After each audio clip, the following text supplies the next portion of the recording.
வல்லமை உங்களுக்குள்ள செயல்படுகிறது. அப்போ வியாதிலாம் என்னங்க விஷயம்?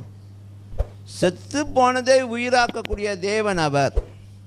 ஹலோ, நம் தேவன் செத்து போனதை உயிராக்கக்கூடியவர். உங்கள் சரீரத்தில் வியாதி தான் இது. ஹலோ, வியாதி தான் இது.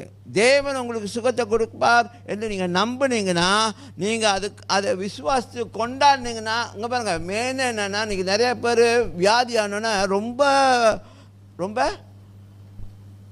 கவலை ஆகிடுறாங்க. ரொம்ப அவங்கள குறித்து அவங்க தவறாக நினச்சிக்கிறாங்க. ஏதோ நான் தப்பு பண்ணிட்டேன் போல், ஆண்டவர் என்னை தண்டிக்கிறாரா? அங்கே வியாதிலாம் கொடுத்து அவர் தண்டிக்க மாட்டார். அது பழைய உடன்படிக்கை.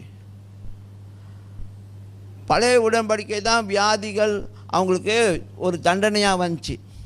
ஆனால் புதிய உடன்படிக்கையில் அதல்ல, அவர் சகலத்தையும்